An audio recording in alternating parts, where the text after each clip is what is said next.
संतमती का अध्याय 6। भिक्षा दान।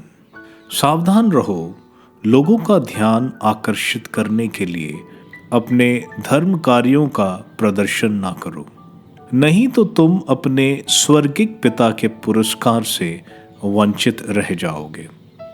जब तुम दान देते हो तो इसका ढिंढोरा नहीं पिटवाओ। ढोंगी सभागृहों और गलियों में ऐसा ही किया करते हैं, जिससे लोग उनकी प्रशंसा करें।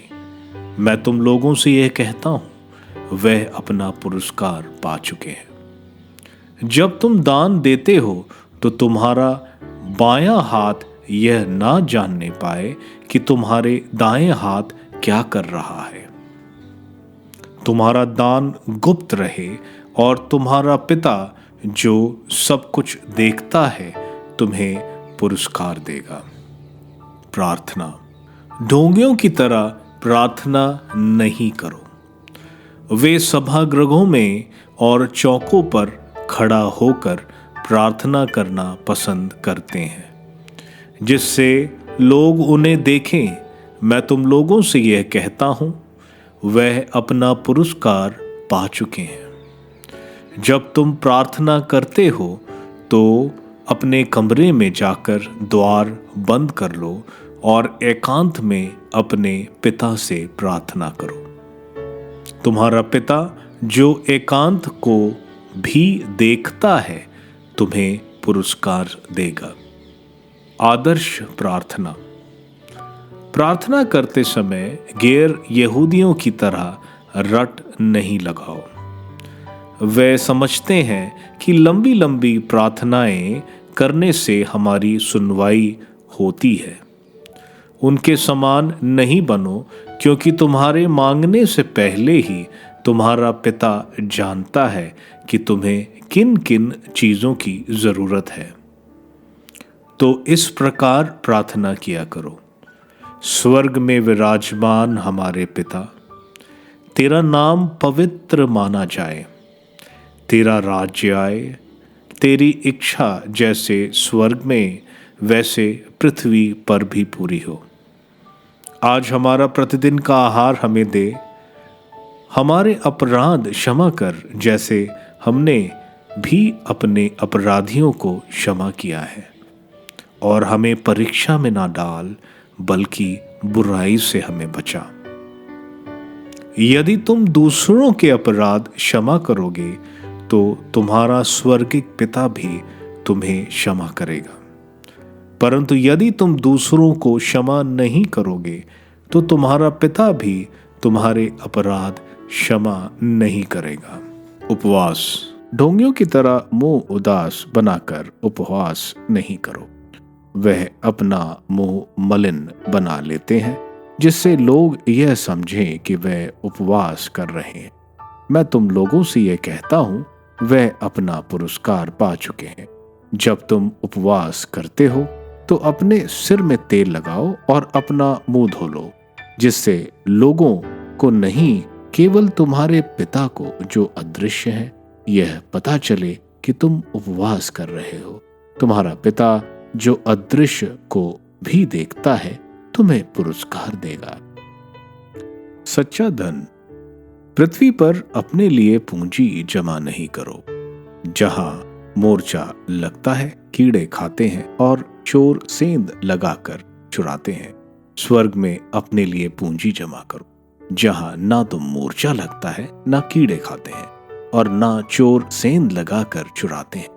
क्योंकि जहां तुम्हारी पूंजी है वहीं तुम्हारा हृदय भी होगा। शरीर की ज्योति।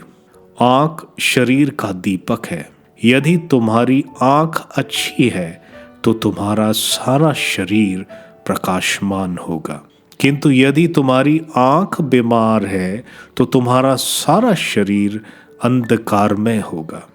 इसलिए जो ज्योति तुम में है, यदि वही अंधकार है तो यह कितना घोर अंधकार होगा।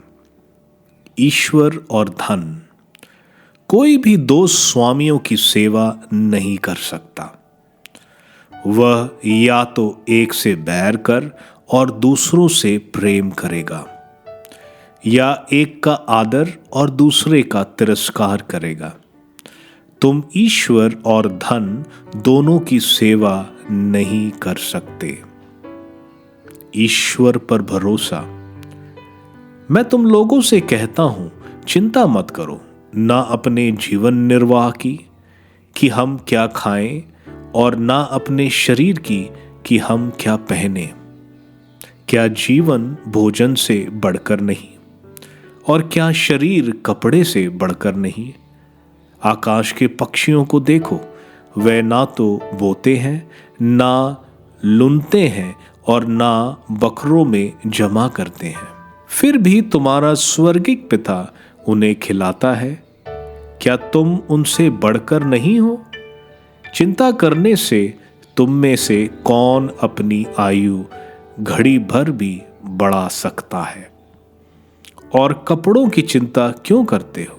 खेत के फूलों को देखो, वो कैसे बढ़ते हैं। वो ना तो श्रम करते हैं और ना कताते हैं, फिर भी मैं तुम्हें विश्वास दिलाता हूं कि सुलेमान अपने पूरे ठाट बाट में उनमें से एक का भी बराबरी नहीं कर सकता था। रे अल्पविश्वासियों, खेत की घास आज भर है और कल चूल्हे में झोंक दी जाएगी। यदि उसे भी ईश्वर इस प्रकार सजाता है तो वह तुम्हें क्यों नहीं पहनाएगा। इसलिए यह कहते हुए चिंता मत करो, हम क्या खाएं, क्या पिएं, क्या पहने। इन सब चीजों की खोज में गैर यहूदी लगे रहते हैं। तुम्हारा स्वर्गिक पिता जानता है कि तुम्हें इन सभी चीजों की जरूरत है। तुम सबसे पहले ईश्वर के राज्य और उसकी धार्मिकता की खोज में लगे रहो, और ये सब चीजें तुम्हें यूं ही मिल जाएंगी। कल की चिंता मत करो, कल अपनी चिंता स्वयं कर लेगा। आज की मुसीबत आज के लिए बहुत है।